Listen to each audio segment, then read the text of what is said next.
boy, would I not want to be my San Francisco 49ers right now. But at the same time, do I want to really be their opponent either? The New England Patriots?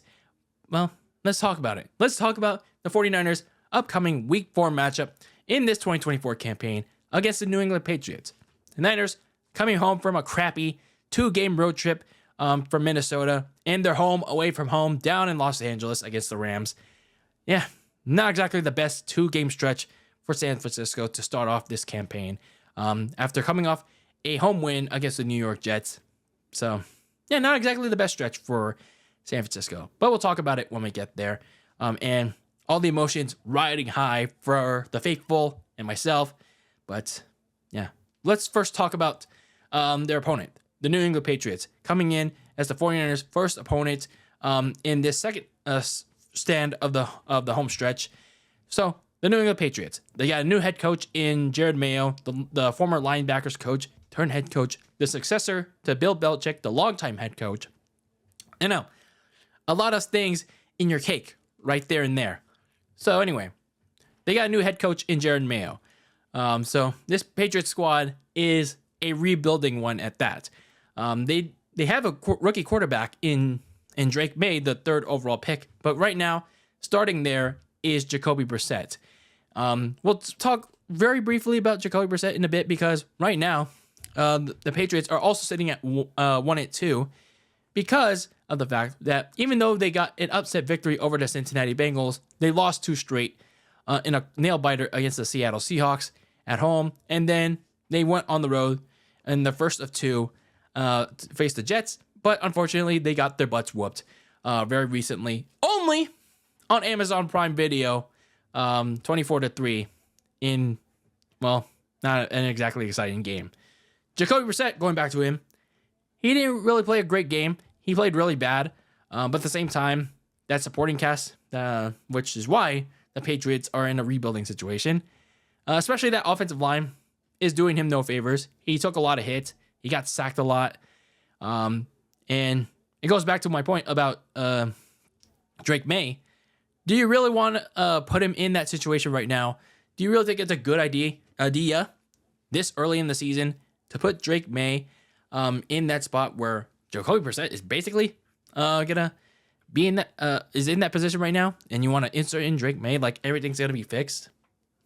Not really. And considering the fact that there isn't really a top receiver in the offense at the moment, so you have to wonder if putting in Drake May right now with not that much of a support system is really the best idea. So something to think about going into not just this game, but further down the line for Patriots fans out there. Now for going to my 49ers. Since the week 1 game against the Jets, things have not been smooth sailing. They lost to the Minnesota Vikings in a game that wasn't relatively close despite the box score. And then you go to the home away from home last week against the LA Rams. They built a 14-0 lead thanks to Brock Purdy having a bounce-back game and then Juwan Jennings having a show-out game in the first half and just a game overall. But then the second half happens, and then a bunch of plays that don't go their way, especially on the special teams. And then the defensive play was absolutely horrible.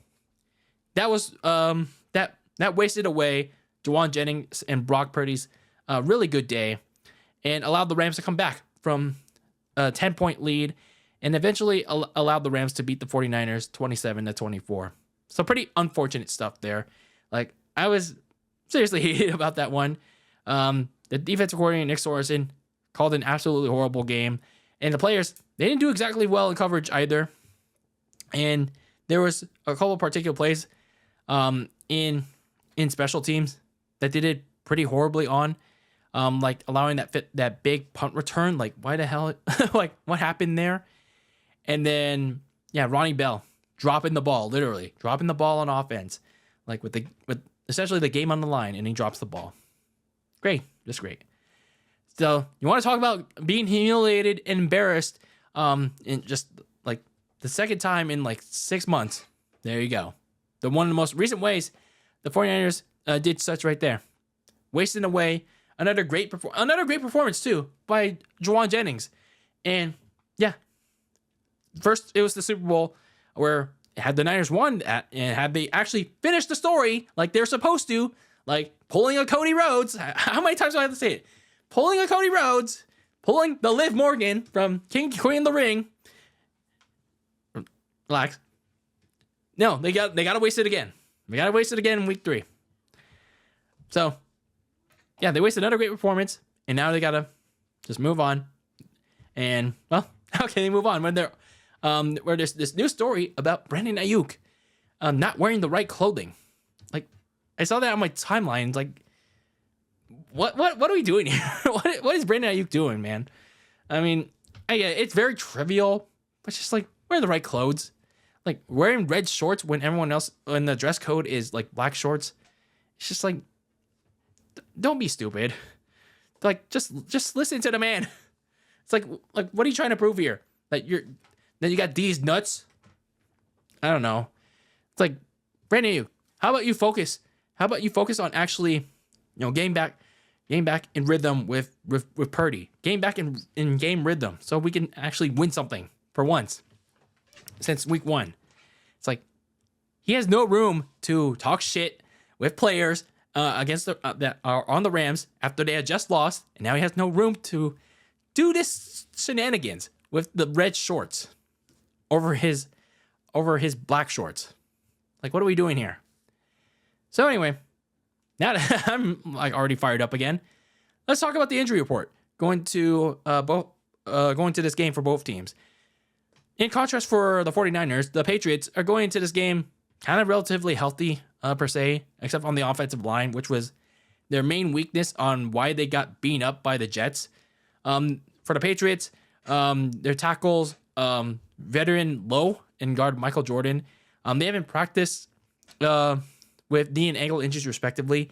Unfortunately, I forgot to update the injury report, so that's my bad. So I either expect them to play or not to play. And so that's my bad. So whether they do play or not, I do expect the Patriots offensive line to try to do their best to try to hold down the fort on what's going to be a weakened 49ers defensive front. And I'll talk about why that is exactly when I talk about the 49ers side of injuries. Other than that, a handful of other Patriots players were limited participants, but they should be good to go for this game. Considering how their injury front is. Now, let's talk about the 49ers. Why is their injury front so bad? Well, apparently, Javon Hargrave is now out for the season with the torn tricep. He was put on IR, and I was trying to wonder where exactly the injury was when he had it. So, I mean, I'm not going to assume where it happened, but that's a big hit to the defensive front, especially in the interior line. And now people are saying like, oh, Javon Hargrave hasn't done shit. But it's still a big loss nonetheless. Like, it's still a big loss to the defensive line area where it's lacking depth. So, losing Hargrave is not good, people. Especially with a run defense that has been pretty suspect. It's been pretty suspect so far. And then, staying with the injury front, Christian McCaffrey recently went to Germany. I don't know where in Germany, but I don't want to guess. So he recently went out there to get a second opinion on his Achilles tendonitis injury that's been dealing with. Now, there were conflicting reports when he got back on how much longer he's going to be out, but Kyle Shanahan said that he's expected to begin rehab on Monday. Now, we don't know when he's going to be back, but we'll see. My guess is, I don't know. Maybe he doesn't come back for the season at all. Damn that Madden curse, man.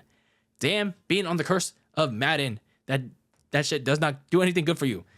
So that's just a bummer, man. On the positive injury front, though, George Kittle did come back to practice, and he's expected to play after missing last week the hamstring injury. Deebo Samuel, he does have a shot to play, but if I were the Niners, I would play it safe with that calf strain injury. Maybe keep him out for one more week. I know they're desperate to win this game, but you don't want to risk an injury to one of your better players like Deebo Samuel. He's currently listed as questionable, but let's play it safe. D. Winters, he also practiced this week despite leaving the game with the ankle sprain from this past Sunday's game. Trent Williams, he was a surprise DNP, did not practice on Friday with the toe injury. So he's now listed as questionable. So you just have to hope and pray that he can go. Otherwise, that offensive line is going to suffer. So looking at the keys to victory for both of these teams, for the New England Patriots, you have to establish the run with Antonio Gibson and Ramondre Stevenson. So going back to that defensive front, it's going to be weakened now that Javon Hargrave is out for the season.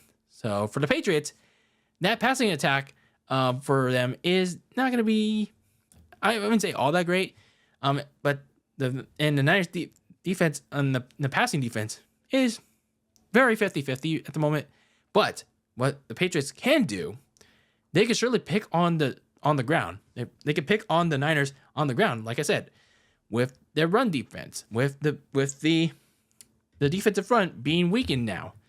Gibson and Stevenson were kind of the lone spots, the lone bright spots in the Patriots' blowout defeat in MetLife. But they can keep things going for a Patriots offense that could very likely struggle in that game against San Francisco, or maybe even keep things close by picking apart one of the Niners' current weaknesses. Now for San Francisco, pass defense, pass defense, pass defense. There's nothing like, what else more do you need me to say? You got to play a cleaner pass defense. You got to have better coverage. You got to stay man to man. Nick Sorensen, Brandon Staley, where the fuck the defensive coordinator is at this point. Like, if you see something bad on the field, like if you don't see the right scheme that you want, adjust, make an adjustment. So I'm just a physical casual guy, but I want to see better defense played on the field than what we see in the last 2 weeks in Minnesota and last week against LA. Especially Charvarius Ward. He's been having a two very bad games these past 2 weeks. So Fred Warner can't do everything, He cannot do everything. And you know who else needs to have a good game? Jair Brown. Why have I not heard his name in the last 2 games? So a lot of these players have got to step up. And we'll see. There's another name that I have on here, like Talanoa Hufanga. But I'm excusing him for another game because he's still trying to make his way back from that ACL injury from last year. So he's still easing himself back. So I'll let him slide for at least one more game. And then I guess I could go to the offense.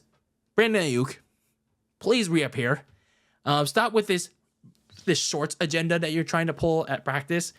Like, it's been 3 games. So get your shit together. Like, we need you on offense.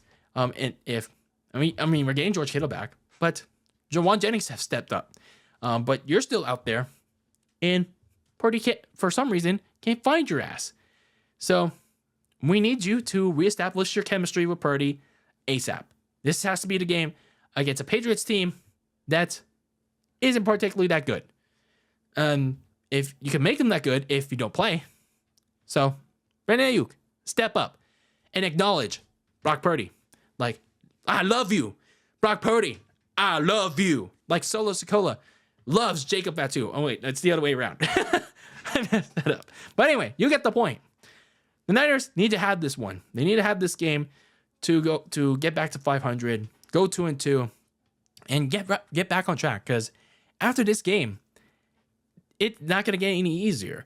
They got Arizona, they got Seattle on the road, and then they come back right home for 2 big matchups right before their bye week.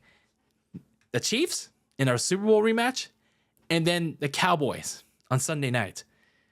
Yeah, that's big trouble right there, especially if you don't win the games after in Arizona against Arizona and in Seattle. Yeah, they have to have this one, and if they don't have this one somehow, they are screwed. They are screwed. Like I said in the recap for the last game, they are screwed. So they can't mess around with this game. They can't mess around with the Patriots, and nor should they. So this is a game that they got to have. Plain and simple. Like no one can blame. Unless Purdy has a bad game. Like, blame should be placed everywhere. Actually, blame should be placed everywhere. If they lose this one. So I mean, I don't want to keep dragging this on, but just win this game. Just win this damn game to get back on track. So drop your thoughts in the comments below on what the Niners need to do to win this game against the New England Patriots. And I guess you can leave me a score prediction too, and what they need to do to win this game. But that is it for this video here on Very Cold Lasagna. This preview for my San Francisco 49ers as they take on the New England Patriots. And until the next one, keep that lasagna very cold in the fridge with your takes on the world of sports. And until the next one, peace out.